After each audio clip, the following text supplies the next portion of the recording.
The signal was wrong before I even finished reading it. Not wrong like a formatting error. Not wrong like a corrupted packet or a busted relay beacon 3 systems out. Wrong like finding a door in a wall that has never had a door.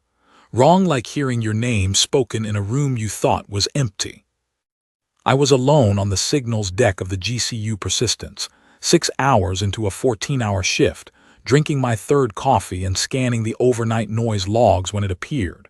A tight beam transmission, narrow, precise, deliberate, locked onto a frequency that no registered civilization in the galactic concordat used, not even close to any of them. The frequency was not in our reference tables. It was not in the backup tables. It was not in the archive tables that nobody had updated since before I was born. It simply did not belong to anyone we knew. My name is Kale Morrow. I am 31 years old. I hold the rank of Specialist, Xenolinguist Division, Signals Analysis. I have spent 6 years aboard the Persistence listening to the quiet hum of a galaxy that mostly keeps to itself. I have decoded 17 first contact signal candidates in my career. 16 of them turned out to be natural phenomena, pulsars, magnetar bursts.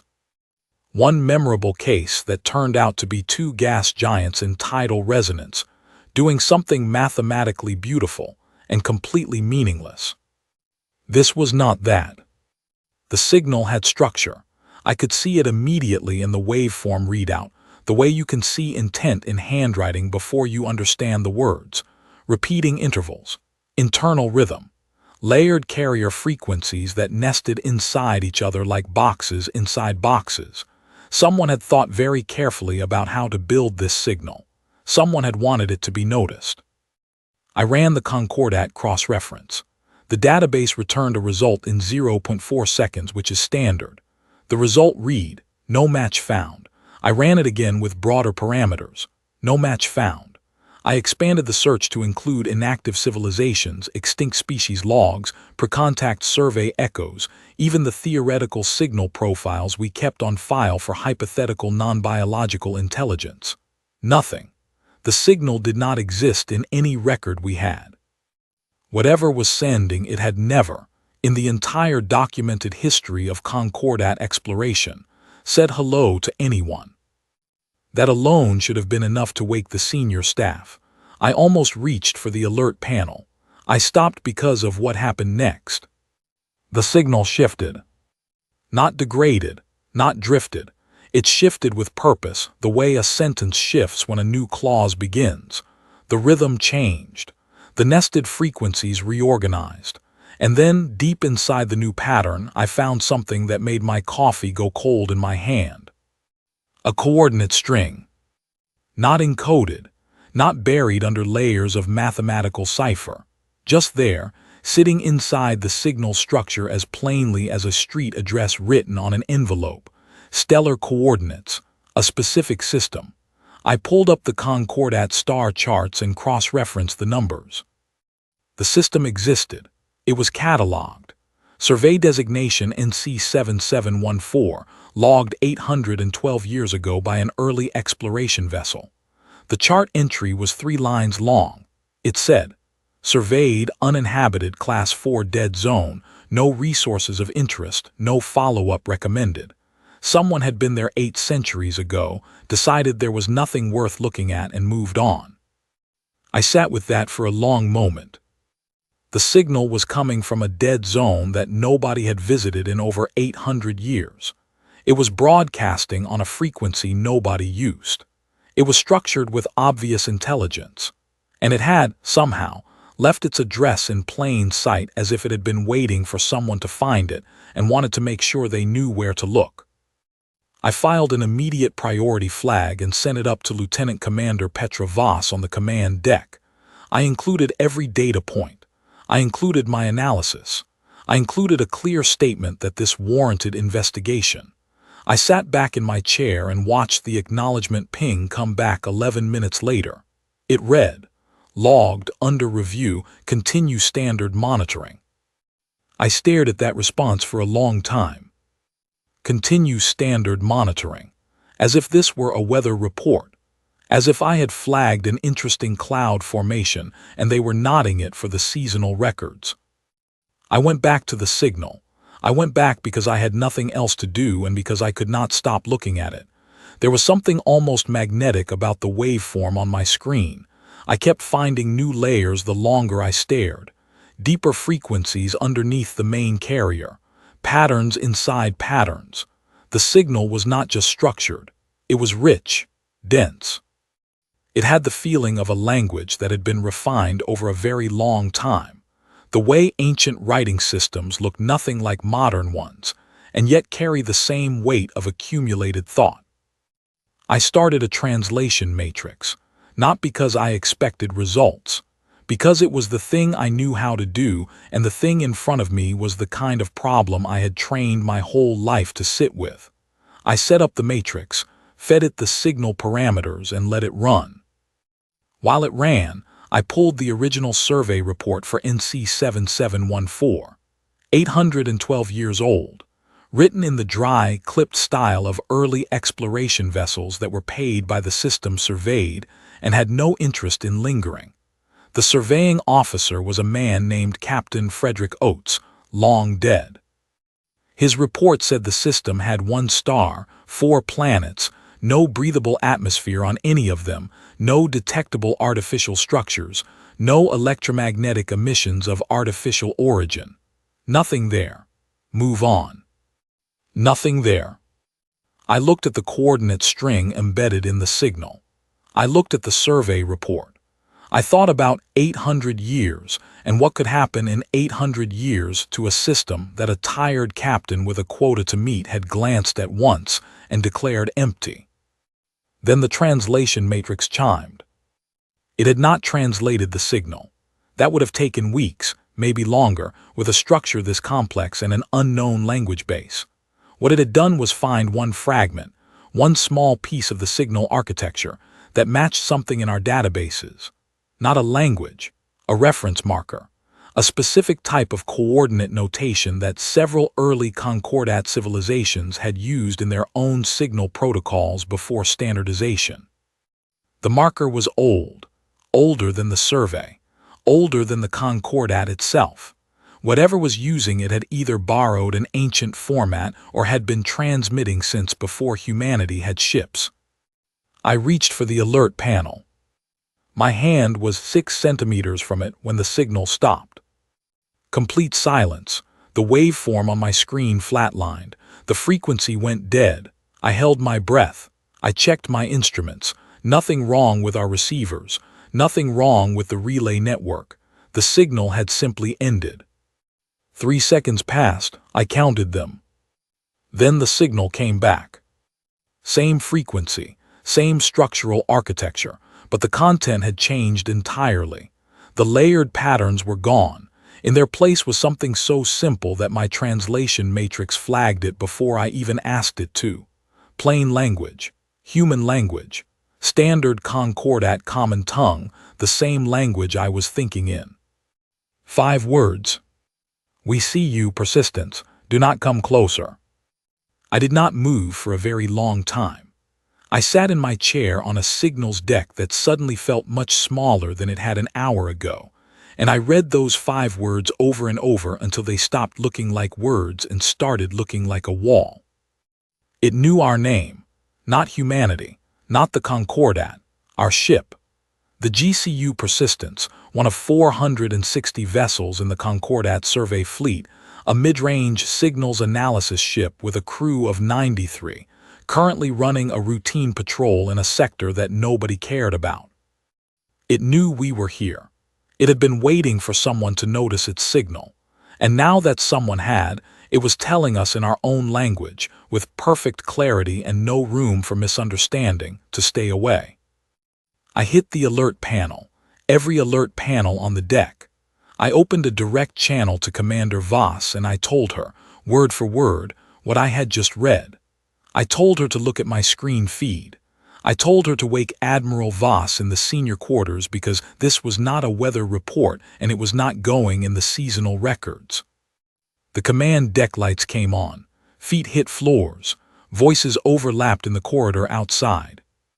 I looked back at my screen. The 5 words were still there, perfectly still, like a door that had just swung open in a wall that had never had a door. And on the other side of it, something very old and very patient was standing in the dark, watching us decide what to do next. I already knew what the Concordat would decide. They would send the fleet. They always sent the fleet. That was the thing about being scared that nobody at the top ever wanted to admit. When you do not understand something, when it sits outside every record and every category and every comfortable explanation, the instinct is not to listen. The instinct is to show up with everything you have and make the unknown thing feel small. I filed a formal recommendation against military response within the next 20 minutes. I cited the deliberate use of language.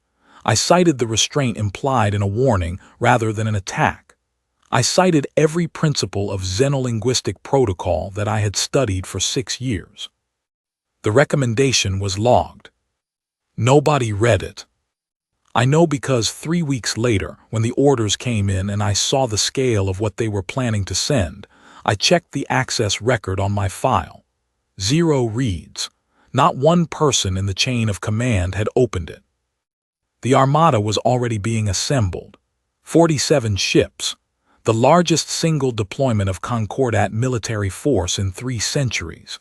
Carriers, destroyers, long-range artillery platforms, a full electronic warfare division, and 2 colony-grade support vessels to handle the logistics of a sustained engagement. Sustained engagement. Those were the actual words in the deployment brief. They were going to knock on a door they did not understand, and they were going to do it with their fist. And I, the only person on the Persistence who had actually talked to whatever was behind that door, was being reassigned to the task force as the xenolinguist attachment. Because somebody, somewhere in the command structure, had at least the minimal foresight to know they might eventually need someone to translate. I packed my kit. I transferred to the flagship.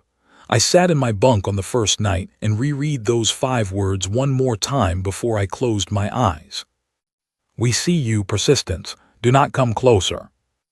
I thought about Captain Frederick Oates and his 3-line survey report and his nothing there. I thought about 800 years. I thought about a signal structure dense enough to take weeks to decode and a civilization patient enough to wait inside a dead zone until someone finally noticed. Whatever was out there had been watching the galaxy for a very long time. It had seen us coming. It had tried to tell us to stop. We were not going to stop. I knew that the moment I saw the fleet manifest. 47 ships and a deployment brief that used the word engagement.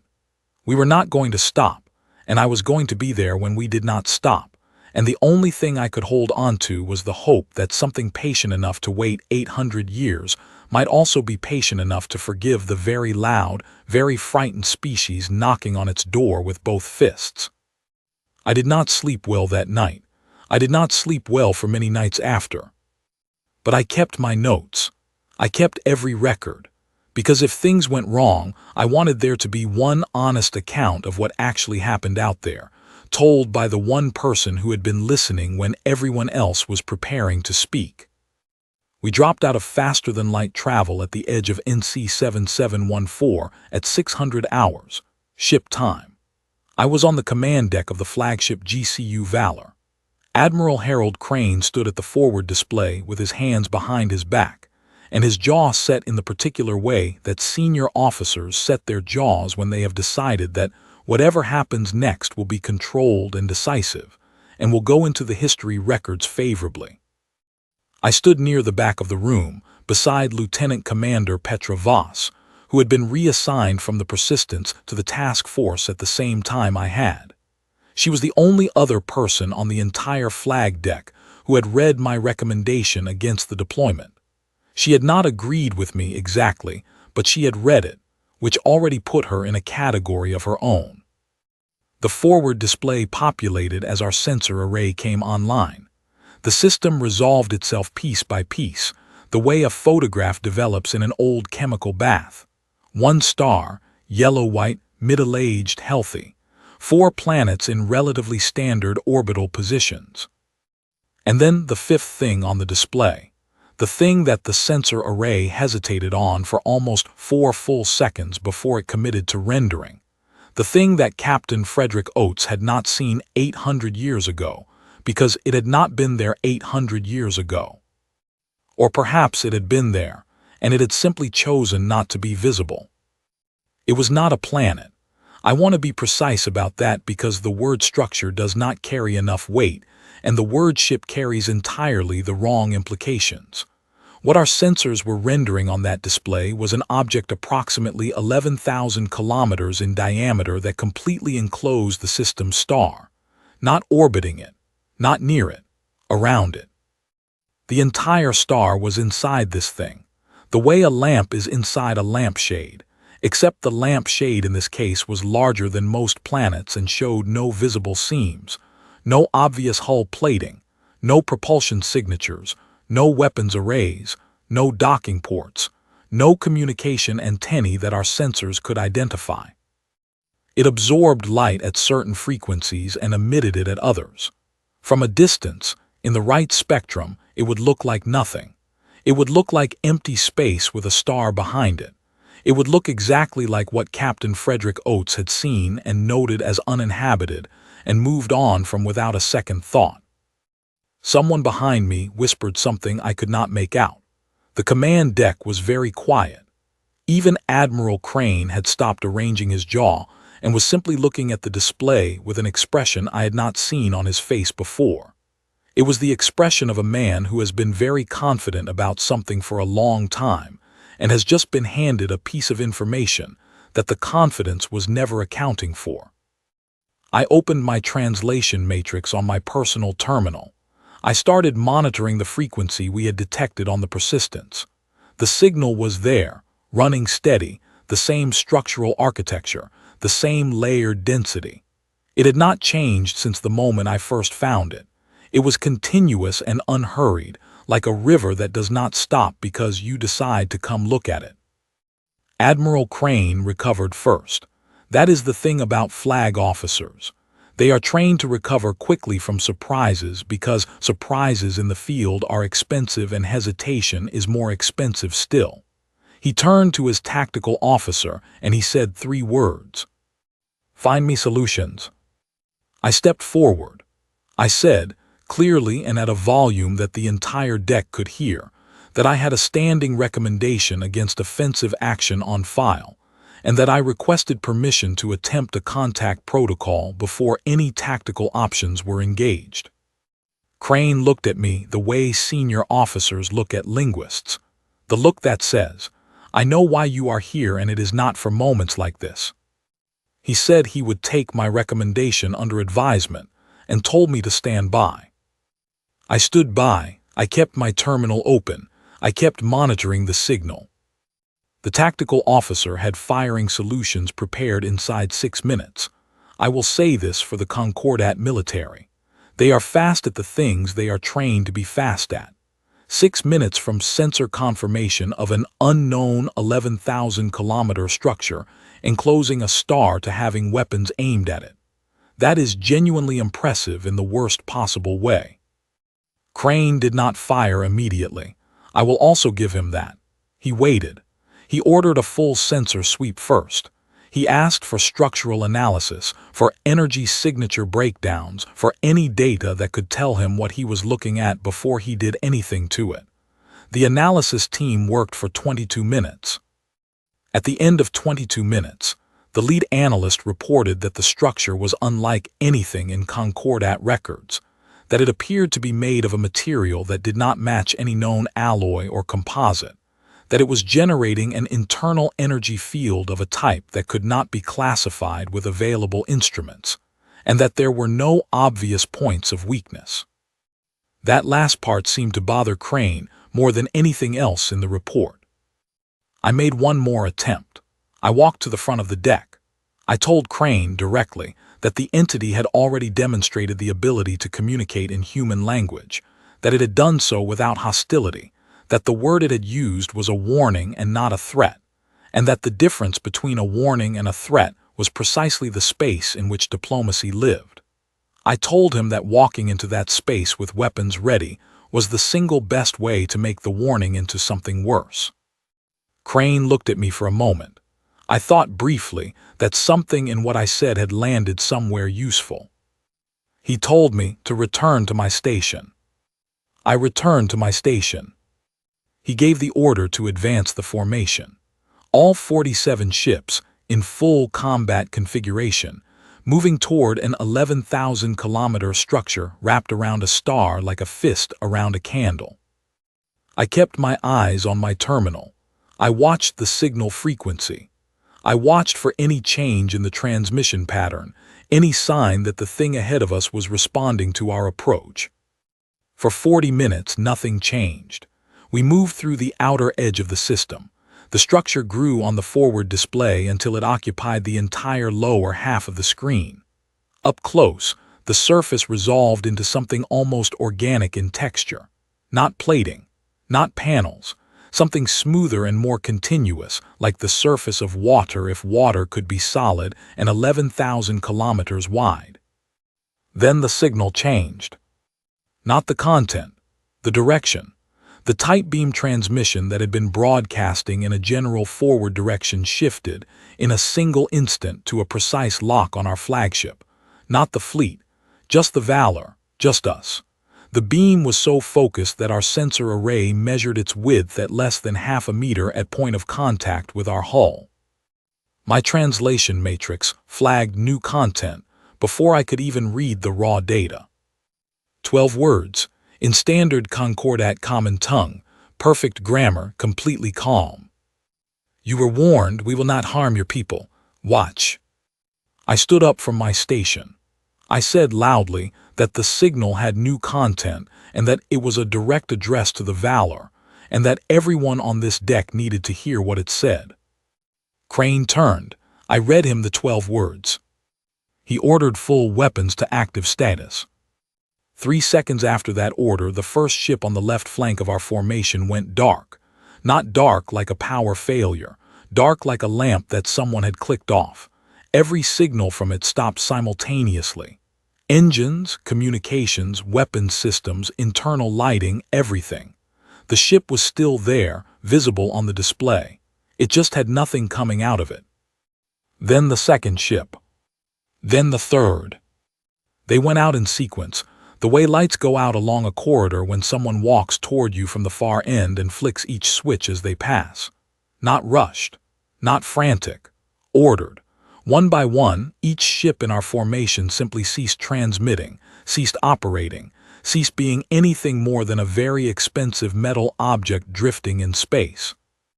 I watched the counter on my tactical display. 47 ships, 46 transmitters going quiet. I watched the number fall. I watched it fall and I thought about 12 words in a warning 3 weeks old that nobody had read. It took 4 minutes and 19 seconds for 46 ships to go silent. Each one was clearly visible on the display. None of them had been struck by anything. No projectile, no energy beam, no shockwave. They had simply been turned off, the way you turn off a device you do not want making noise anymore. The Valor was still running, every system still live, life support nominal, the lights were on, the air was moving. I could still read my terminal. The coffee in my mug beside the station was still warm. Crane had not moved. He was standing at the front of the deck staring at the display where 46 dark shapes drifted in neat formation around our single-lit vessel. His tactical officer was checking and rechecking instruments that were all reading exactly the same thing. Normal. Our ship was normal. Every other ship in the fleet was not a ship anymore in any functional sense. And then my terminal chimed one more time, one more message on the locked frequency, still addressed only to us.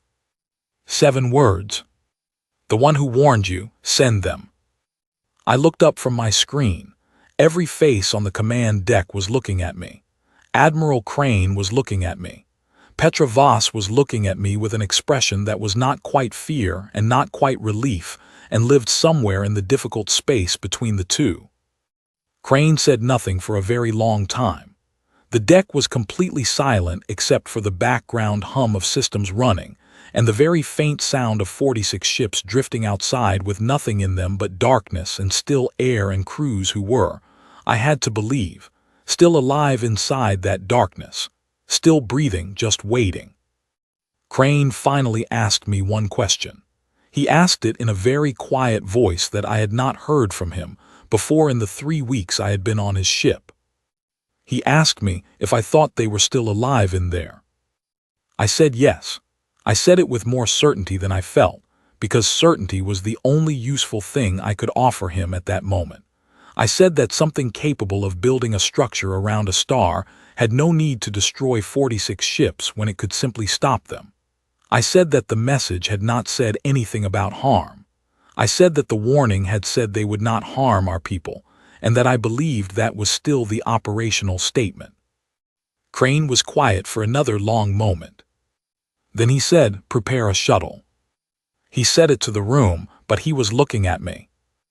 I said I would need my translation kit, my personal terminal, and approximately 20 minutes to write a first contact protocol brief to keep in my pocket for reference. Crane said I had 15. I had it done in 11. I am a professional. The shuttle was a standard survey craft. Single pilot bay, secondary passenger section, no weapons, no shielding above Class 2, designed for atmospheric entry and orbital survey work, and not, in any documentation I could find, designed for solo approach to an 11,000-kilometer artificial megastructure of completely unknown origin.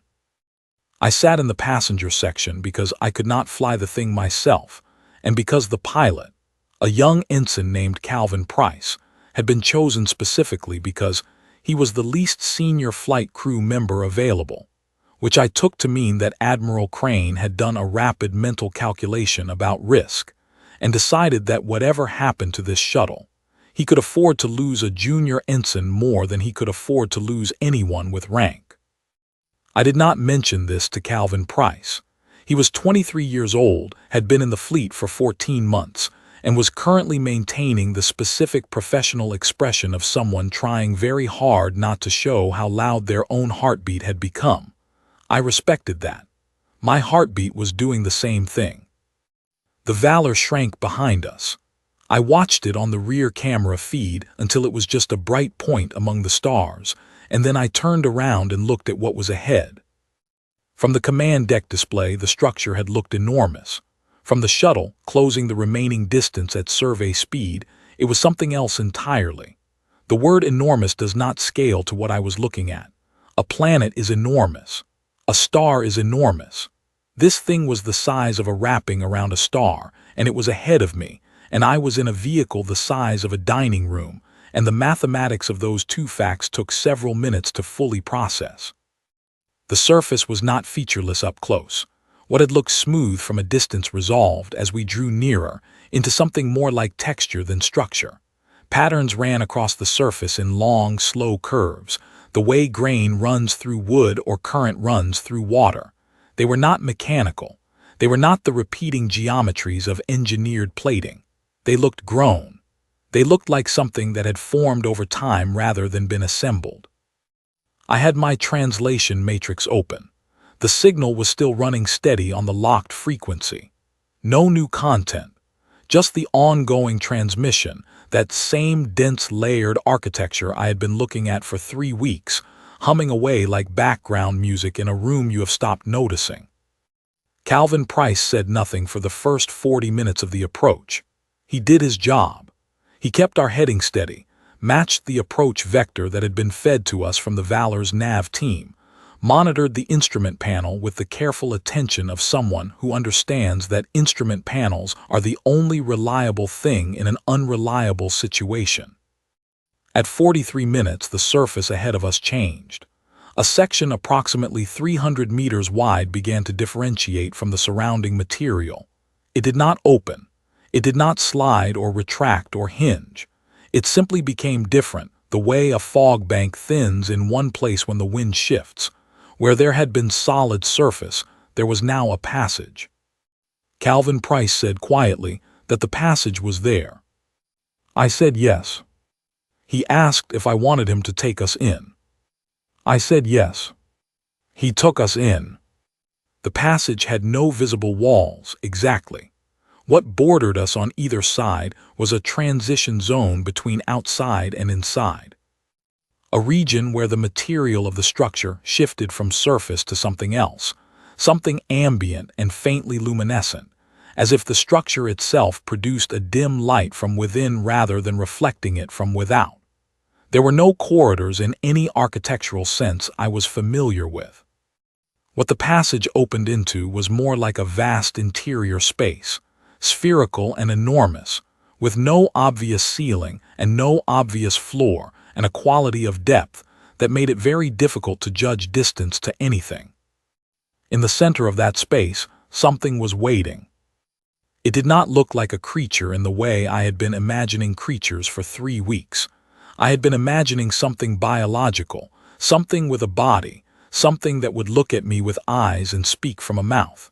What was waiting in the center of that space was more like a density, a presence organized into a location rather than a form.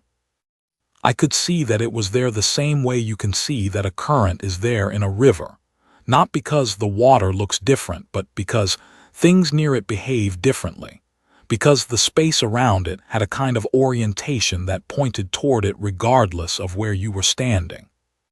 And then it spoke. Not through my translation matrix, not through any instrument, directly, in my head, in a way that was not a sound but carried every property of a sound including tone and pace, and the particular quality of careful enunciation that someone uses when they are speaking in a language that is not their own. It said, "You are the one who listened." I said yes, my voice came out steady, I was proud of that. It said the others heard, "You listened, there is a difference." I said I knew. There was a pause, not an uncomfortable pause, a considered one, the pause of something that has been alive long enough that it does not feel the need to fill silence. Then it said, "We have been here a very long time. We have watched your kind for most of that time. We have found you consistently difficult to understand."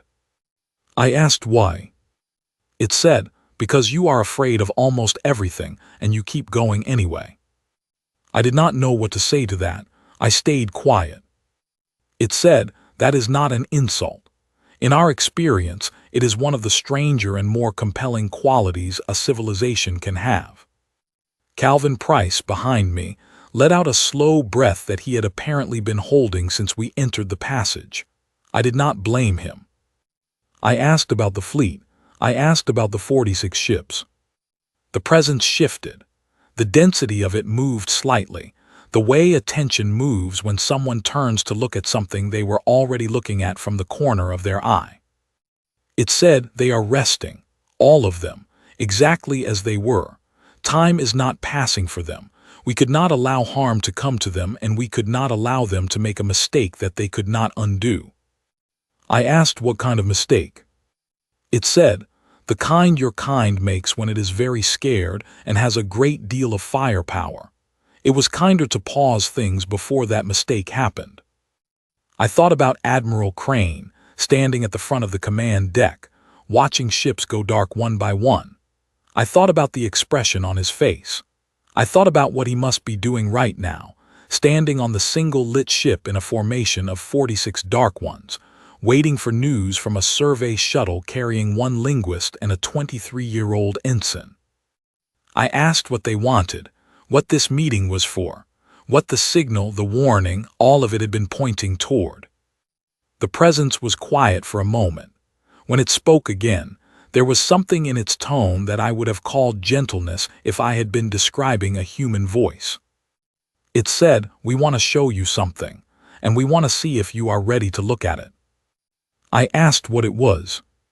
It said, "Yourselves." I said I did not understand. It said, "You will, but first I would like to ask you a question, a single question before anything else. It is the question we have asked every civilization that has reached us, every one, and your answer determines everything that follows." I steadied myself. I told it to ask. It said, "Why did you come here armed?" The question was simple. 4 words in the version my mind assembled from the impression of its voice. Why did you come here armed? Clean, direct, no edge to it. Just the question hanging in that luminous interior space, waiting. I thought about the Concordat assembly. I thought about Admiral Crane and his jaw and his firing solutions and his 22 minutes of sensor analysis. I thought about my recommendation, 0 reads on the access log. I thought about the fleet manifest and the word engagement. And then I stopped thinking about all of that, and I said the only thing that was actually true. I said because we were scared. The space was very quiet. Then the presence did something I had not anticipated, something I had no category for in any first contact protocol I had ever read or written. It laughed. Not in a way I heard, in a way I felt. A deep, long, thoroughly genuine expression of something that was definitely amusement, possibly surprise, and carried with it the unmistakable quality of a creature that had been waiting a very long time for something and had just finally gotten it. The laughter went on for what felt like 2 full minutes. I looked back at Calvin Price. He looked at me. We shared the expression of 2 people who have no idea if what is happening is good news or the other kind. When the laughter finally settled, the presence said, 71 civilizations. That is how many have found their way here. 71. Some found us, some we guided, some simply stumbled in the way your fleet did. We have asked each of them the same question. I asked what the other 70 had said. It said various things. The Solendi said they came to prevent a threat. The Cathara said it was standard procedure. Most gave answers that were technically true and fundamentally dishonest. Several said nothing at all and simply tried to fire on us, which was memorable if not illuminating. It paused. It said, not one of them said we were scared. I sat with that for a moment. I asked, what does that mean, for what happens next? The presence moved toward me, not physically, but in terms of attention and focus, and whatever it used instead of eyes. I felt the weight of something very old looking at something comparatively very young and finding it, despite everything, worth looking at. It said, it means you are the first conversation we have been able to have, and we have a very great deal to tell you, Kale Morrow. We have been saving it up for a very long time. Calvin Price made a small sound behind me that might have been the beginning of a sentence, or the end of a held breath, or simply the noise a person makes when the world turns out to be a great deal larger than advertised. I kept my eyes on the presence. I pulled out my notebook, old habit, paper and a pen because electronics fail and paper does not. I turned to the first empty page. I said, I am ready. And I meant it. For the first time since I found that signal 3 weeks ago in the middle of a night shift with my 3rd coffee going cold, I was genuinely, completely ready. Not because I was not afraid anymore. I was still afraid. I was afraid in the way that you are afraid when you are standing at the edge of something so large that the rest of your life will be defined by what happens in the next few minutes. But the presence had said something true about my kind, without meaning it as a compliment but delivering it as one anyway. We are afraid of almost everything, and we keep going anyway. I kept going. What it told me first was not a story. It was a context, a frame that had to be built before anything could be hung on it, the way a house needs walls before you can talk about what is inside. I sat in that luminous, gravity-free interior space with my notebook open and my pen moving, and the presence, which I had begun to think of in my head by the name The Veil, began to explain what we were sitting in the middle of. The veil were not one thing. That was the first and most important piece of context.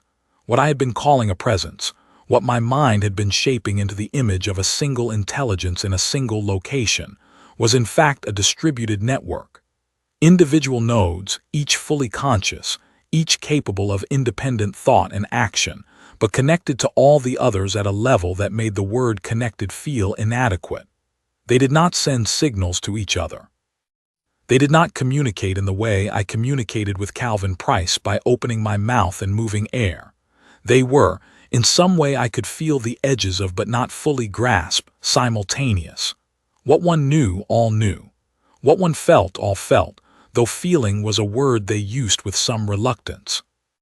The body I was near, the density in the center of the chamber, was one node. One among how many, I asked. It told me it did not count anymore. It had not counted in a very long time. The counting had stopped being meaningful. I asked where the others were. It said, here, and in every part of the structure, and in spaces outside the structure that you would not currently be able to perceive. I wrote that down. I kept writing. The structure, which I had been calling a megastructure in my head because I had no better word, was not primarily an engineering achievement. That was the second piece of context. From the outside, wrapped around a star, it looked like an act of enormous construction. And it had been constructed in the early period, when the Veil were still what I would recognize as a young civilization. But over time, the structure had been less built and more grown. The Veil had, through a process I will not pretend I fully understood from a single conversation, learned to interact with matter at a level where the distinction between building something and becoming something dissolved. The structure was, in some meaningful sense, part of them, not a ship, not a home, a form. The way a shell is part of the animal that made it and lives in it and cannot fully be separated from it without changing what the animal is. I asked how old it was. The Veil said, older than your species by a significant margin, older than several of the species your Concordat records as ancient. I asked for a number. It gave me one. I wrote it down. I looked at what I had written. I turned the page. Then it told me about the 71. This was the part that changed something fundamental in the way I understood the galaxy I had been living in. I had grown up with the Concordat's model of the universe. Humanity at the center of a broad community of space-traveling civilizations, 43 species in formal contact, a couple hundred more at various stages of development, everybody broadly moving in the same direction of expansion and exploration and cautious cooperation. That model was not wrong, exactly. It just had a ceiling that nobody had told us about.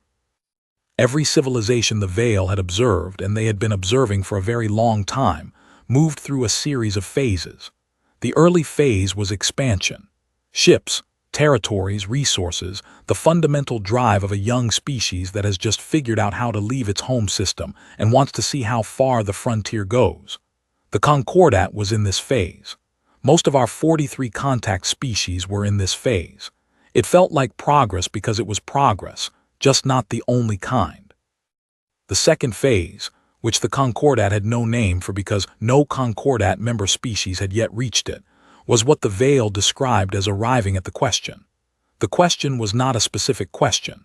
It was more like a recognition, a moment when a civilization becomes old enough and wise enough and has seen enough of the universe that it has to stop and confront something it has been too busy to confront in the expansion phase. The question of what it is actually for. Not what it can do. Not how far it can go, what it is for.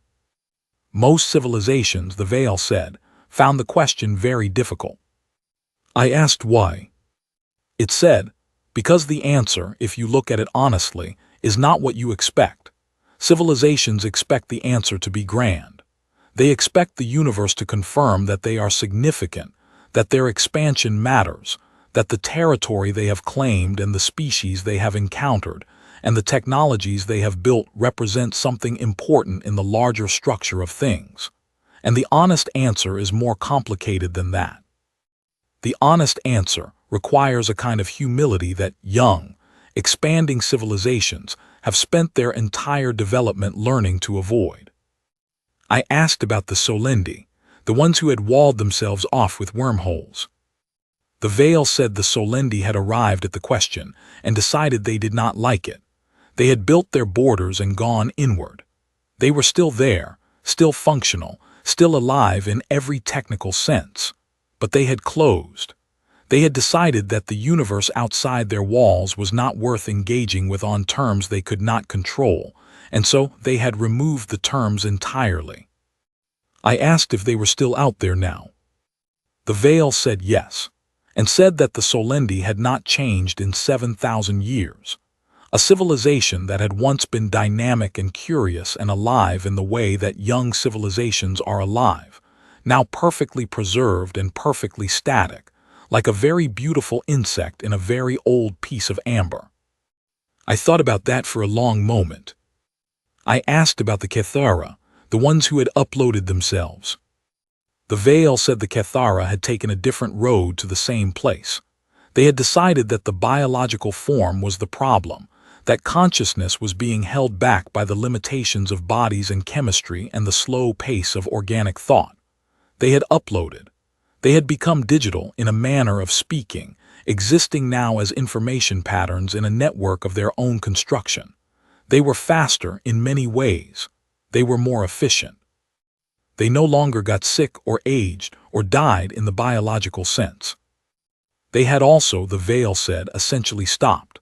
Not stopped moving, stopped changing. The upload had fixed them at a particular moment of their development, and without the friction of physical existence, without the pressure of limitation and mortality and the need to solve problems that could not wait, they had simply maintained themselves rather than grown. They were, in their own way, as static as the Solendi. Different kind of amber, same insect. I sat with all of this for a while. My hand kept moving across the notebook page without me consciously directing it. The Veil was patient. It did not rush me. I had the feeling that it had given this exact presentation many times and had learned exactly where to pause and let things settle. Then it told me what was different about humanity. It said it carefully, and I want to be precise about how it said it, because it was not a compliment in the way humans usually give compliments, with the warmth and reassurance carefully folded in. It was a scientific observation delivered by something that had been making scientific observations for an extremely long time and had therefore become very good at precision. It said, "You are still confused." I said, "I am not sure that is a positive quality." It said, "You are still arguing with each other about what you are for, not as a political debate, not as a philosophical hobby, as a genuine unresolved question that drives your entire civilization at a fundamental level. Every war your species has ever had, every art movement, every scientific revolution, every social upheaval, every religion and every challenge to religion has been a version of the same argument. What are we for? What does this mean? What should we do with the fact that we are here?" I said, "And that is remarkable." It said, "Of all the civilizations that have reached us, you are the only one that arrived at the question and did not attempt to answer it by closing. The Solendi closed their borders. The Cathara closed their bodies. 69 other civilizations found various ways to arrive at a fixed answer, to declare the question resolved and to stop growing. You are in your 4,000 years of spaceflight and you are still arguing, still changing, still contradicting yourselves. Still producing individuals like you, who cannot stop listening even when the official position is that there is nothing to listen to." It paused. It said, "That is not common. In 71 cases it has not happened before. We did not expect to see it. We have been waiting here in part to see if it was possible." I looked down at my notebook, pages of it now, covered in my handwriting. The pen had left a slight groove in my index finger from the pressure I had been putting on it without noticing. I asked, "What does that mean for us?" It said, "It means you are the first species we have considered showing the archive to." I asked what the archive was. The Veil described it in terms that I will spend the rest of my life trying to translate into language that does them justice. The archive was a record, not a history archive in the Concordat sense, not a collection of documents and censor logs and official accounts. A complete record of everything the Veil had learned in their observation of 71 civilizations. Every discovery, every mistake, every piece of physics that a species had worked out and then destroyed itself before it could share. every moment where a civilization had stood at a fork and gone one way, and the veil had observed what happened and learned what the other road would have required. 15,000 years of watching the galaxy think, and getting it wrong, and occasionally getting it right, compiled into a single accessible form and held here, waiting for the first civilization that arrived at the question and chose to stay open rather than close. I asked what form the archive took. It said, one that your technology can receive. We have been preparing the translation for some time. I asked how long. It said, since your species first left your solar system. I put down my pen. The veil let me sit with that for a long moment. It had known, for the entire span of human interstellar history, that this moment might come. It had been preparing for it before I was born, before my parents were born, before the Concordat existed. For the entire duration of human civilization in space, the veil had been watching and waiting and preparing a gift that it would only give if we turned out to be the thing it hoped we might be. And we had turned out to be that thing. Not because of our fleet, not because of our firepower, not because of our territory or our allies or our technological index. Because one linguist on a signals deck in the middle of a night shift had kept listening when the official position was that there was nothing to listen to. I picked up my pen. I asked, what is the condition? There is always a condition. The veil said, you must tell your people everything you have seen, all of it, including the part where we erased your fleet without effort, including the part where 70 other civilizations chose to close, including the parts that make humanity look small and frightened and very young in a very old universe. I asked why. It said, because the archive is only useful to a civilization that can look at itself honestly. A species that cannot hear the truth about itself will misuse what we give. They will take the physics and use it for weapons.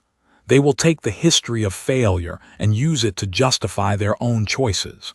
They will take the record of what works and only keep the parts that confirm what they already believe. It looked at me with the weight of its full attention.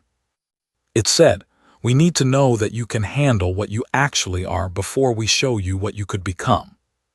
I said, and you think we can? It said, you came here alone in a small, unarmed shuttle, and when I asked you why your species arrived ready to fight, you told the truth. You did not explain.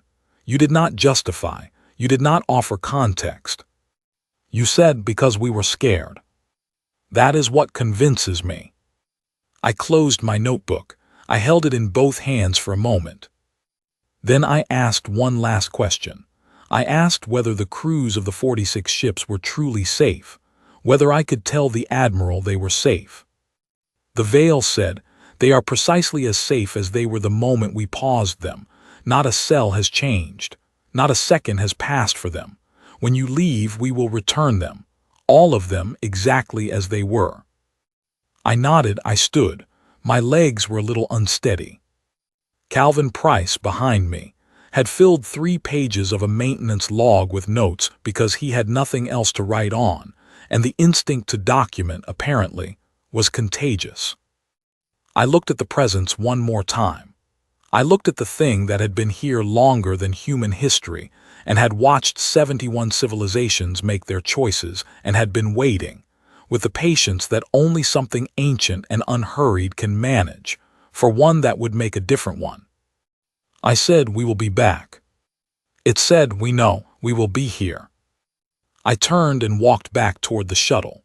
Behind me, in that vast luminous interior, the veil was already preparing something it had been preparing for longer than I could comfortably think about.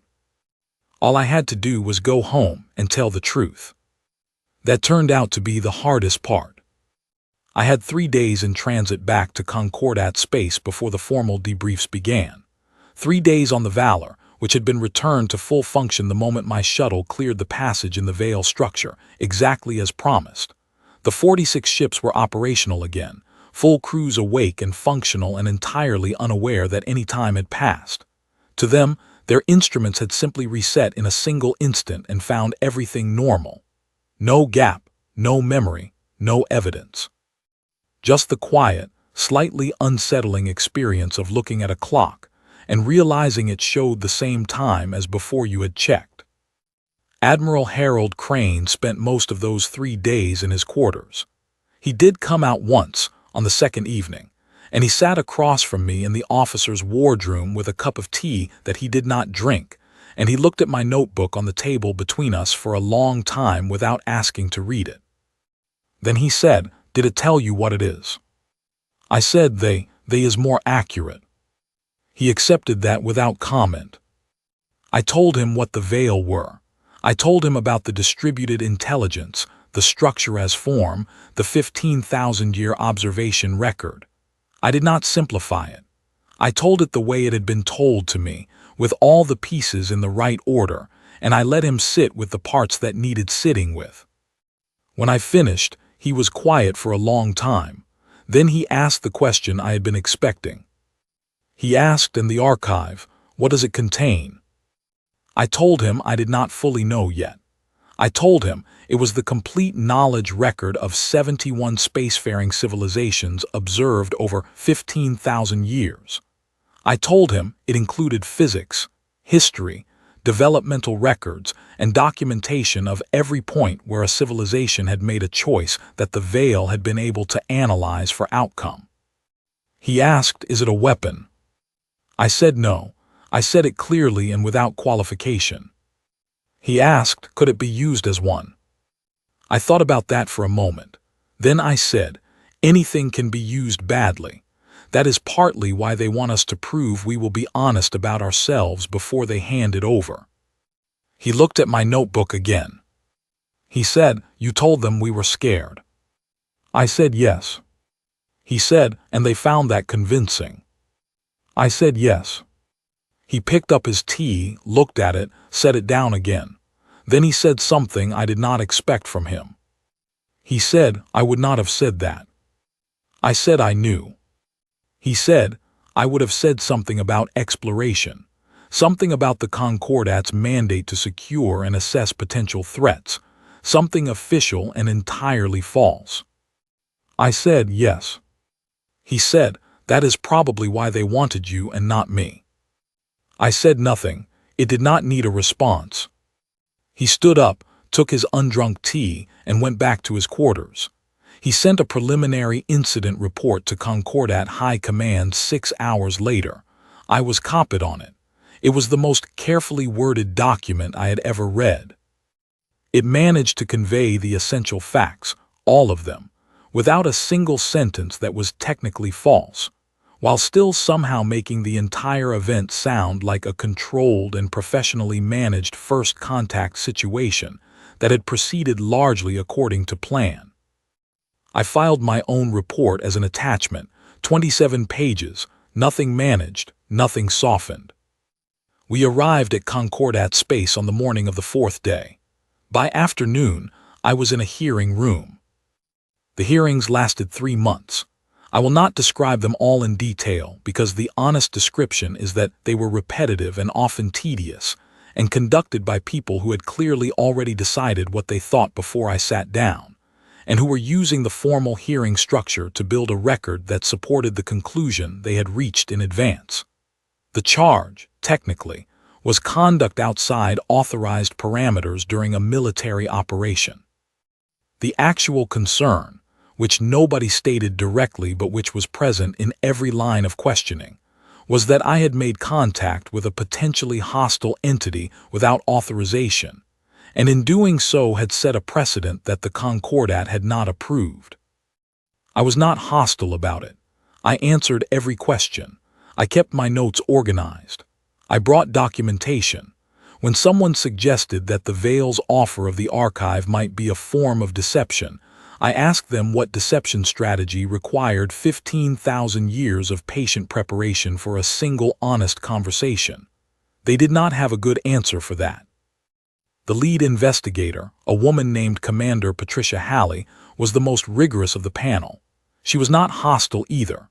She was thorough in a way that I actually respected. She read every page of my 27-page report. She had questions about specific wording on specific pages. She asked about the laughter.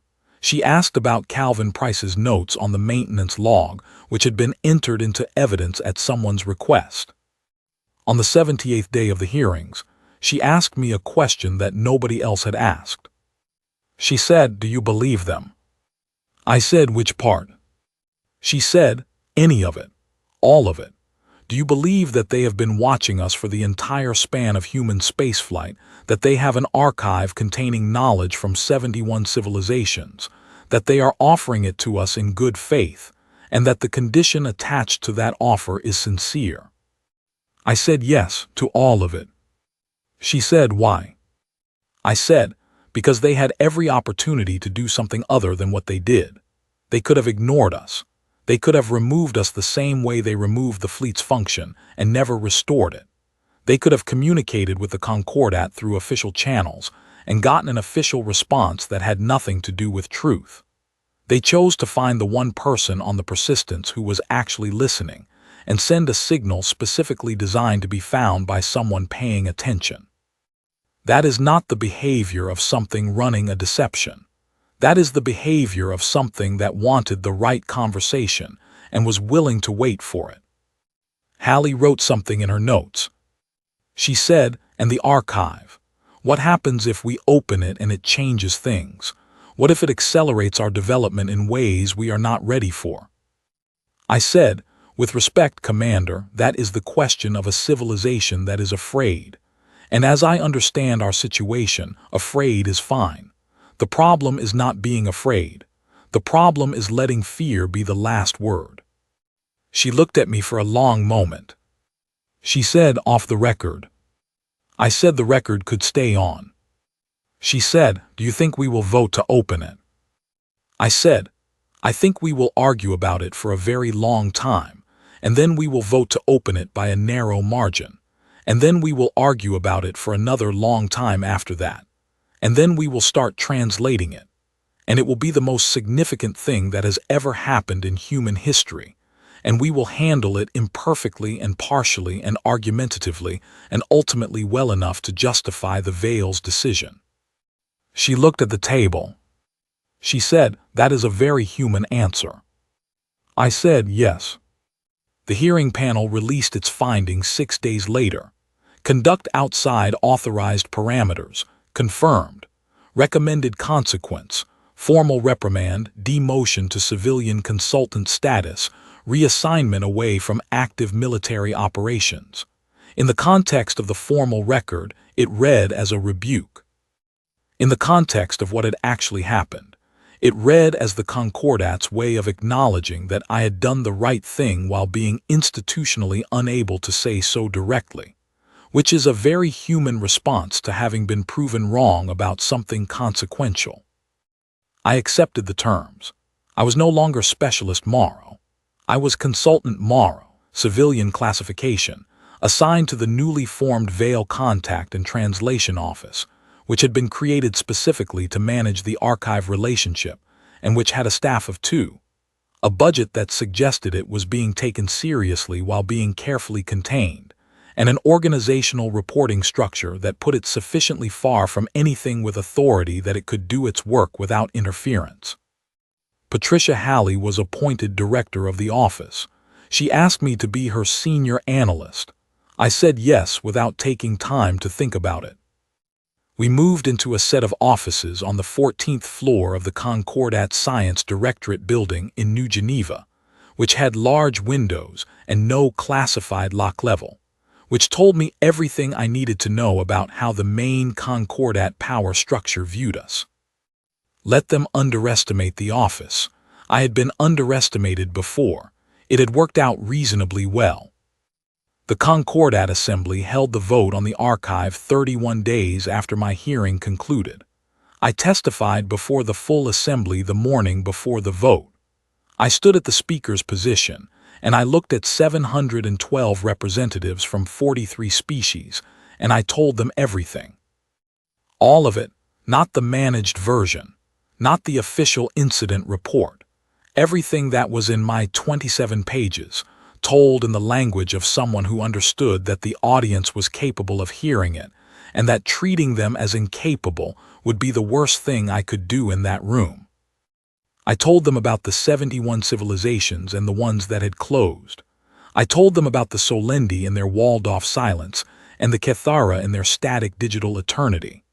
I told them what the Veil had said about what made us different, not our strength, not our technology, but our confusion, our refusal to finalize ourselves, our 4,000 years of spaceflight still arguing the same fundamental question. I told them what I had told the Veil when asked why we came armed. I told them the Veil had laughed. I told them that the laugh was not mockery.